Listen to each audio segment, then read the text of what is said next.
MS em Dia Preview, informação até você.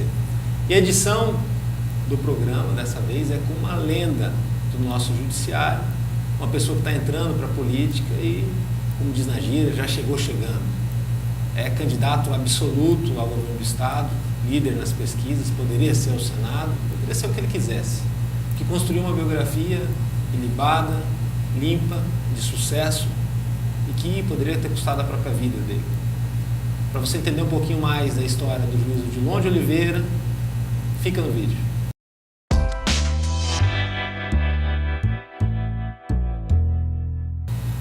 Doutor, obrigado pela vinda. Eu que agradeço, Danilo. Nós estamos aqui, estamos à sua disposição, disposição da MS em Dia e à disposição, logicamente, dos ouvintes e dos, digamos assim, dos telespectadores também. Estamos à sua disposição. O interessante, acho que muitas das pessoas que o senhor deve estar conversando na rua, fica muito feliz de te conhecer e conversar contigo ao vivo, porque deve ter visto o filme. O filme fez um bom sucesso e tal. Aí acha aquela diferença, não é o Matheus Solano, é um pouquinho mais baixo, tal, mas é o cara da história que motivou toda aquela situação. Foi mais difícil do que o filme a sua vida, ou foi mais ou menos aquilo lá? E para o Matheus Solano foi até mais fácil viver aquela situação do que foi na realidade? Na realidade foi muito mais difícil, né? Porque ali o filme retrata situações de fato. Quer dizer, são situações de fato com adaptação para cinema, não é? Agora, a sequência de fatos na vida real, tanto com relação ao risco, como com relação ao quantitativo, foi bem maior, muito maior. Foi uma aventura mais forte, né? Na verdade, Danilo, foi uma aventura muito forte, porque não só com relação ao estado de Mato Grosso do Sul, a Ponta Porã. Eu tenho uma história de mais de 3 décadas trabalhando em faixa de fronteira, não é? E mais de 3 décadas trabalhando com a criminalidade organizada. Especialmente corrupção, julgando corruptos, julgando os grandes contrabandistas e julgando tráfico internacional. Sempre tráfico pesado, muito pesado. Isso marca bem a vida da gente, de modo que a gente tem até que fazer uma adaptação na vida para poder ter a própria vida preservada. O senhor, pelo que eu sei, é muito religioso. O senhor reza todo dia e já chegou a rezar mais? De pensar assim, olha, meu Deus, eu quero continuar vivo, eu quero continuar bem, fazer o meu serviço. Na verdade, eu tenho uma Bíblia em cada cômodo de casa. Nós temos uma Bíblia na biblioteca, tenho no quarto, em todos os lugares eu tenho Bíblia, né? E eu sempre sou um leitor assíduo da Bíblia. Eu sou profundamente religioso, só que eu não frequento muito as igrejas, a minha igreja, em razão exatamente da escolta, porque principalmente à noite o pessoal da escolta anda com fuzil, anda com armamento pesado, e entrar numa igreja com armamento pesado fica muito, muito complicado, constrange muito, né? É como se a gente estivesse em determinados países onde há o terrorismo e tal, então aqui no Brasil não dá, e isso tem me afastado da frequência à igreja. Agora, o senhor tem noção, por exemplo, que foi tudo uma questão de escolha, né? Muitos juízes talvez não tiveram essa opção de viver estritamente a lei como o senhor fez essa opção, e muitas vezes não fazem isso porque é um custo muito alto para a própria vida. O senhor fez essa opção que todo juiz federal deveria fazer, estritamente. No Brasil, talvez, o que falta realmente é mais pessoas do judiciário, da política ou do legislativo viver a opção que envolve o cargo, que envolve a atividade? Na realidade é uma questão de opção, questão de escolha, e é uma questão de perfil. Cada pessoa tem um perfil em toda a profissão. Como jornalista, no jornalismo há perfis diferentes, na magistratura também, na polícia. Então é uma questão de perfil. E eu sempre tive um perfil um tanto quanto agressivo com relação à criminalidade, porque eu estou me colocando ali entre a criminalidade e a sociedade para defender. Então eu tenho que defender ali com valentia, ainda que custa a minha liberdade, a minha própria vida. E completando a resposta à sua pergunta, no Brasil precisa sim o Brasil precisa de magistrados e de membros do Ministério Público mais corajosos, que enfrentem a realidade e que coloquem até a sua vida em risco, a sua liberdade em defesa da sociedade. Isso é um dever de ofício. Ninguém está fazendo além de que a sua obrigação. Então, durante 30 anos, eu apenas cumpri a minha obrigação. Na verdade, o senhor não foi o senhor que um belo dia decidiu enfrentar o crime organizado. Chega na tua mesa um processo e aí é uma questão de fazer o que tem que ser feito e ir até o final nessa história. Exatamente. Os policiais também enfrentam dificuldade, né? Risco. Você vê um exemplo bem claro, está no Rio de Janeiro. Hoje ser juiz criminal com um perfil agressivo, porque a legislação nossa é muito fraca.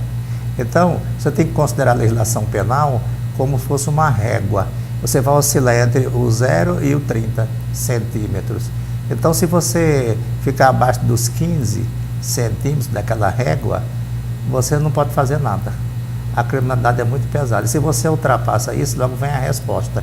Ainda que você esteja julgando o corrupto, não só o traficante ele reage mesmo, principalmente quando você bota a mão no bolso dele, não é? E o conflito de patrimônio que eu fiz foi muito grande. Mas, de qualquer maneira, existem muitas reações com relação à vida da pessoa, que vai tolher a liberdade, e reações também de natureza moral. A gente sofre muitos ataques, muitas perseguições, muitas tentativas de desmoralização, isso há muito também. Nesse programa a gente já chegou a discutir segurança pública, principalmente numa edição que veio uma representante do Mães da Fronteira. E naquela ocasião até citei que não há como falar em combate ao crime organizado ignorando a educação, que é o que muda realmente a realidade das pessoas, e o aspecto econômico. Porque, infelizmente, o crime organizado acaba dominando a estrutura econômica de uma região e dali para frente ele consegue dominar a política, dominar outras esferas. Quando a lei, no caso do juiz, foi o teu caso, e hoje o senhor está na política, ela resolve fazer valer as coisas, é um última instância, último suspiro para o Estado ainda continuar com um mínimo de existência num local onde ele praticamente não está existindo mais para as pessoas? Exatamente. A legislação, como um instrumento de manejo diário do judiciário e da própria polícia também, do Ministério Público, é uma garantia para a sociedade, desde que ela seja efetivamente aplicada. Agora eu quero fazer uma observação, e hoje é um dia especial, um dia de reflexão. O próprio judiciário tem que refletir muito hoje, e a população também, por causa desse julgamento que está em pauta no Supremo Tribunal Federal. Na verdade, no Brasil existem não só duas justiças, mas existem dois sistemas penais.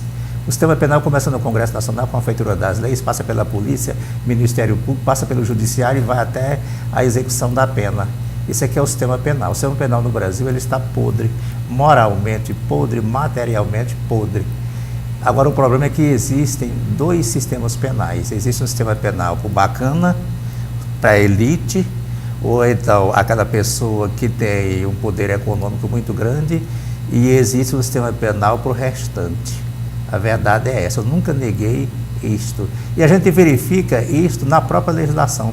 A própria legislação diz isto.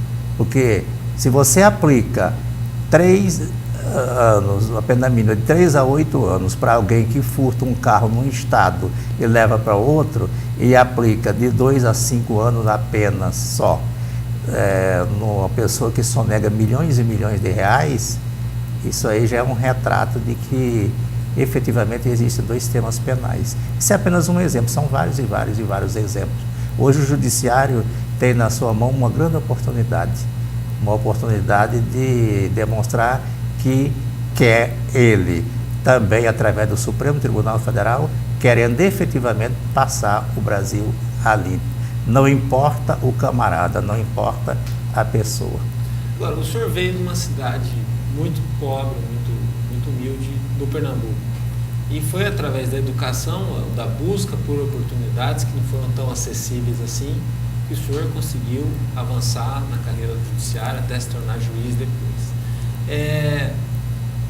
Só dar acesso à educação e a crescimento econômico para as pessoas sem combater a impunidade significa uma vertente anula a outra no nosso país, né?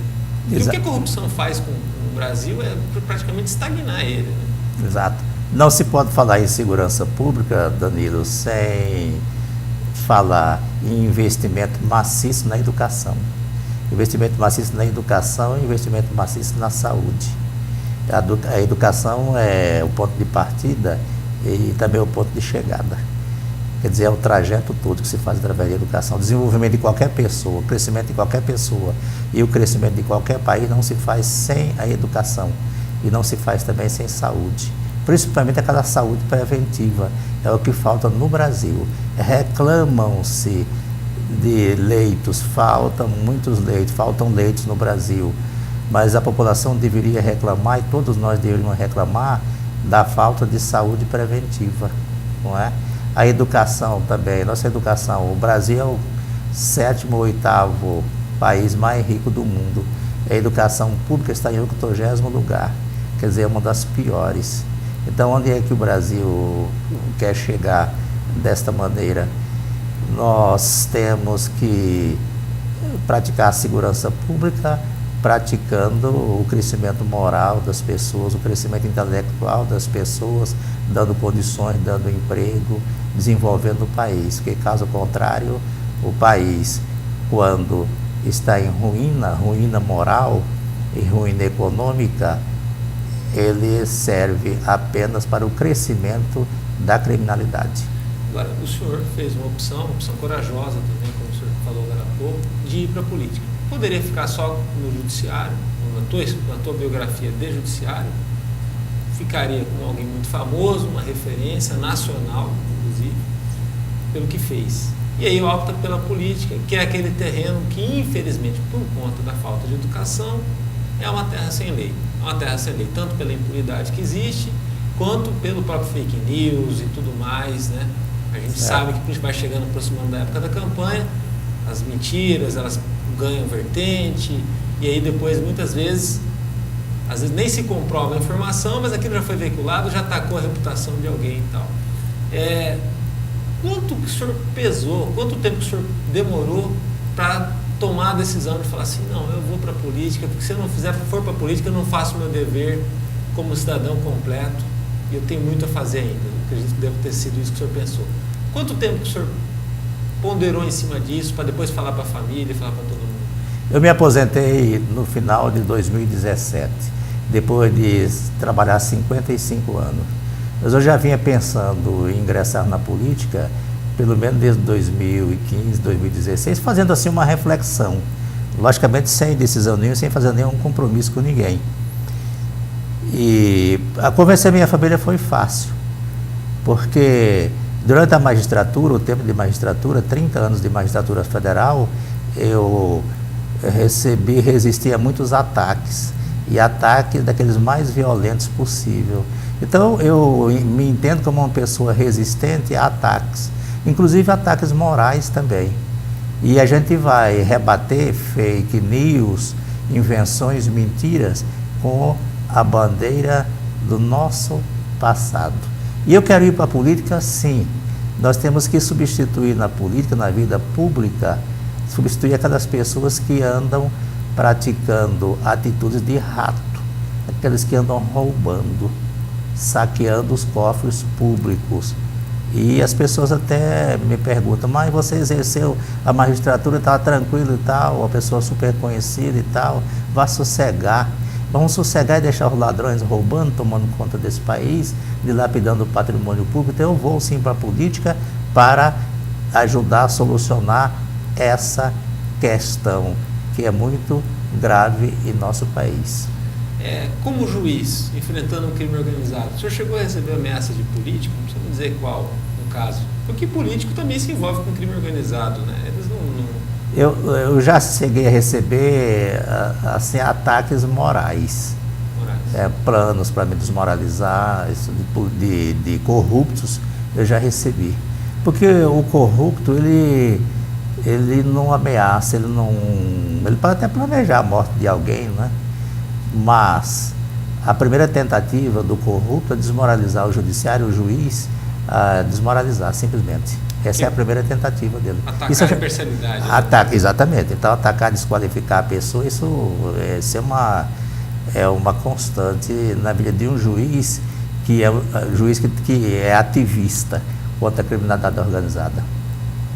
Nelson Rodrigues falava muito do complexo de vira-lata do brasileiro. Aquela história, isso é muito bom para ser verdade. O senhor, como figura pública, como pessoa, acaba entrando e desafiando esse complexo de vira-lata do brasileiro e do sul-mato-grossense. E esse complexo de vira-lata ele é complicado na psique do cidadão, porque ele fala assim, meu Deus, esse cara, olha, muito bom para ser um candidato. Ele, primeiro, que nunca enfrentou um processo, os outros enfrentaram já. Segundo, que não tem nada falando mal dele. Daqui a pouco tem que aparecer alguma coisa. E aí veio já do senhor, não, daqui a pouco ele desiste, isso é só ele só está anunciando, mas daqui a pouco ele recua. Na verdade, ele está fazendo um cenário do governo para de repente ir para o Senado, e criam situações em volta do senhor. E o senhor firme tem seguido naquilo que o senhor fala. Talvez o maior adversário seu na campanha nem seja quem vai concorrer com o senhor, seja essa autoestima do sul-mato-grossense, que tem que realmente querer aquele voto diferente, querer e acreditar num estado melhor para ele, porque se ele não acreditar, ele vai acabar votando de acordo com a confiança dele, e aí a tendência é ficar tudo do jeito que está. Exato. Em primeiro lugar, eu trabalhei 20 anos de graça no judiciário. Eu me aposentaria com 30, 35 anos de idade na época. Eu quis ficar mais 20 anos trabalhando de graça. Eu poderia ter me aposentado exatamente para enfrentar a criminalidade organizada. E enfrentei e cumpri a minha obrigação. Agora, se todos não cumpriram, o problema. Agora, com relação a sua pergunta, nós temos sim que levantar a autoestima do povo. Nós temos que praticar o exercício da ressuscitação da fé das pessoas. E nós temos que fazer isso com a bandeira da honestidade.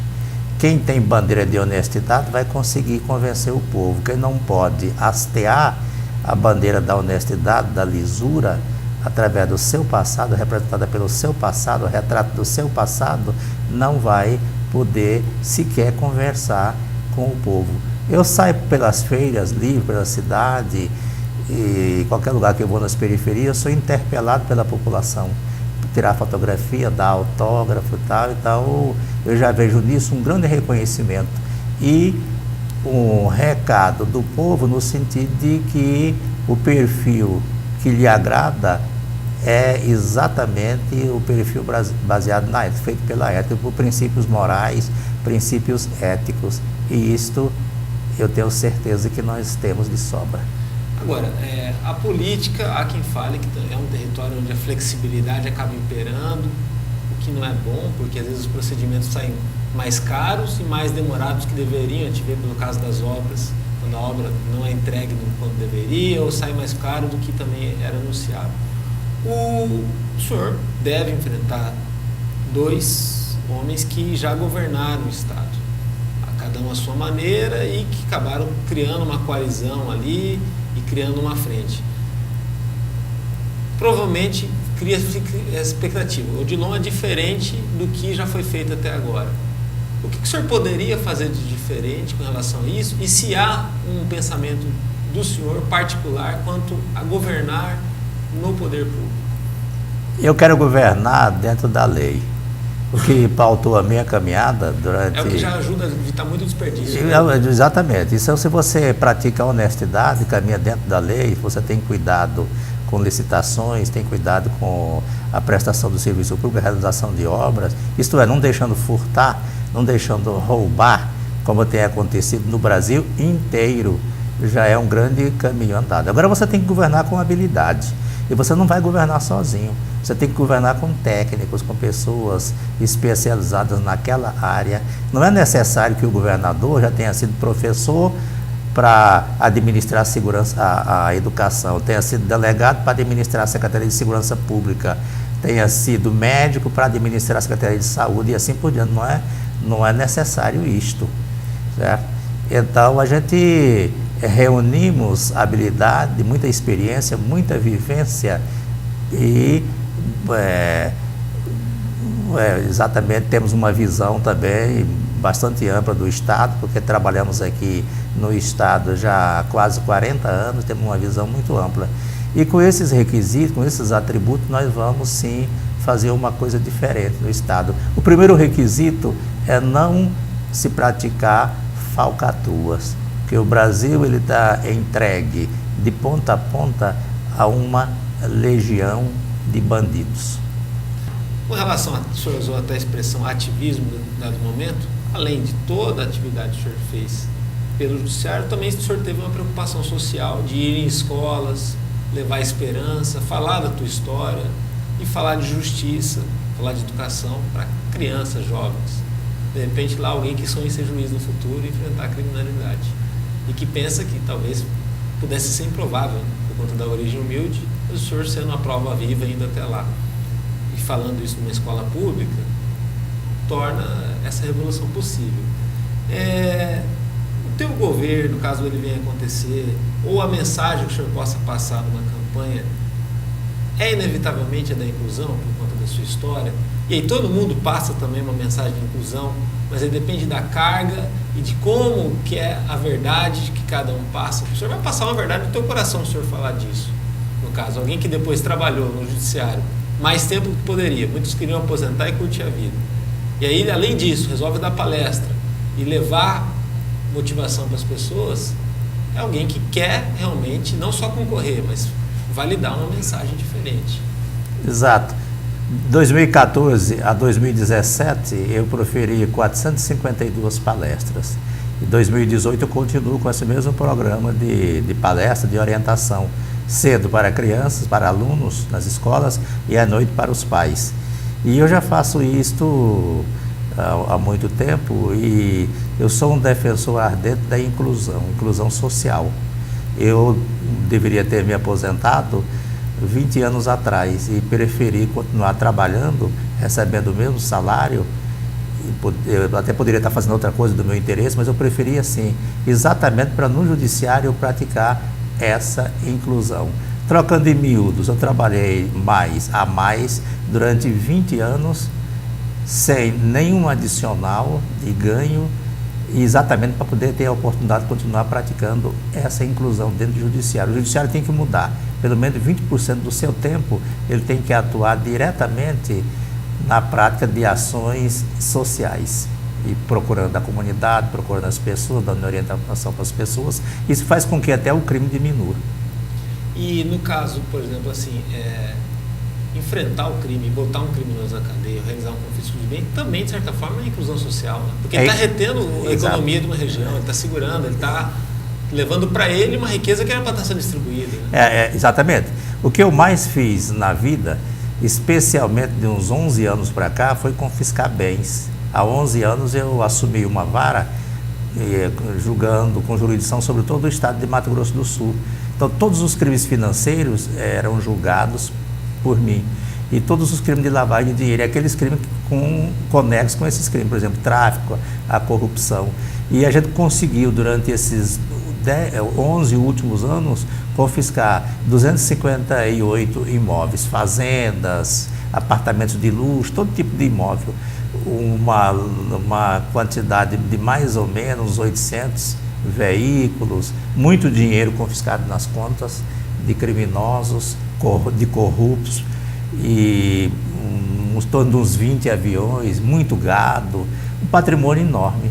E isso, evidentemente, significa prática de inclusão, porque esses bens são entregues à União Federal e a União Federal tem que aplicar esses bens em benefício da própria sociedade. E muitos desses bens a gente já destinou de imediato à Polícia Federal e para outras polícias também, inclusive para entidades caritativas. Então, isso é uma maneira de praticar a inclusão social. Agora, uma última pergunta, né? O senhor, por ser, no caso, um defensor pela própria biografia da moralidade, algumas pesquisas apontam que há uma vinculação entre o senhor e o candidato a presidente, que é o primeiro colocado, o Bolsonaro, que é quem vem também com outro discurso, a maneira dele e tal. O senhor apoia ele? O senhor tem outros candidatos?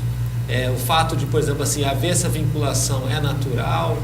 Como que é o Odilon? Porque hoje em dia está muito isolado. A figura do Odilon é o Odilon, que é um grande candidato, é primeiro colocado. O senhor depende de alianças, coligações para formar uma identidade ou é um candidato diferente por conta disso? Não precisa disso e fica a critério do eleitor fazer essa associação, essa vinculação. A gente não recusa alianças.